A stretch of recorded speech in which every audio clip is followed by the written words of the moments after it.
So Wahoo has just released their new KICKR bike, and this is going to be my first attempt on it. The styling is very, very Wahoo. This is sort of industrial design taken to the 10th level. But we'll see how it rides, if it's as raw as it looks or if it's as smooth as people are saying. A complete training system designed to recreate what you experience on your outdoor bike. You're fit. Now obviously I'm in a noisy environment here, but the thing feels very, very smooth. You've got a slight vibration coming through, but it doesn't have some of the sounds that you're getting from the other direct drive trainers that are here. On the top there's customizable buttons, and we've got our standard gear change on the side. The gear change is actually really, really interesting. It's really snappy. You've got a slight, not a bang, but there's a little nick as it goes through to the next gear. Reassuring rather than disconcerting.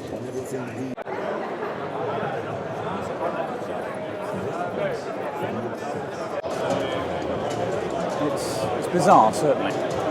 You've not even got the Di2 buzz to pay attention to. And in terms of hitting the slopes on the Zwift, you've got a beautiful progressive feel. But I can't help but feel that when you up the tempo, it's very different, because even out on the road, you know what it's like when you put extra force through. Ease off a little bit.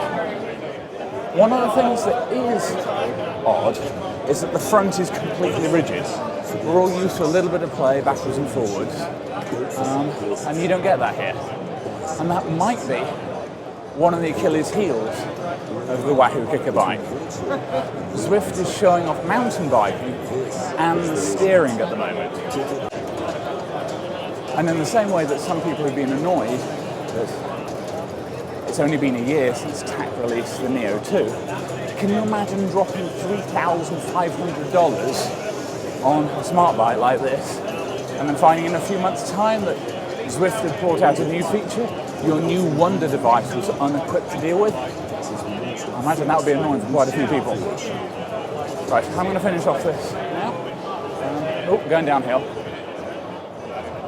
Yeah, now there's one thing that the smart bike does have over the KICKR here. You've not got that automatic descent. You've not got that little bit of extra push that you get with the Neo and the smart bike. At the minute, obviously Zwift doesn't support it, but there is potential brake functionality. Now, you might wonder, what good is that also on the smart bike? The free wheel at the back is still going, but if I brake, it will stop here. So we know that this is activated right from the get-go. Underneath here, I've actually got a single USB port, so when the tablet mount comes out, I would be able to charge additional devices on the run. Adjustments are done quite simply by opening up the lock and then adjusting where you want things to be. Every aspect of the bike is adjustable, whether we're looking at the headset, the overall reach, the position of your seat post, the height of the bike overall, and the crank arm length. Everybody should be able to find something. Definitely an interesting device, and you can see, looking at it, all the small features that they've focused on to make it as adaptable as possible and as user-friendly as possible, where that sort of $3,499 has come from. I'll be interested to see how other companies that have got smart bikes out respond in terms of their pricing, because this is going to be a hard one to beat as a bike. When you factor in that underneath is essentially a Wahoo KICKR Climb built into this, it suddenly becomes a much more compelling purchase price. Yes, the TAC has got its fans, and I've so far been a big fan of that device.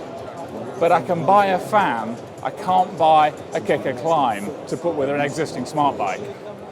So that's the first overview. We'll be back later on this evening with Wahoo, but in the intervening period, if you've got any questions and things that you want us to dig into here at Eurobike about the KICKR bike, drop them in the comments below and we'll try to get back to you.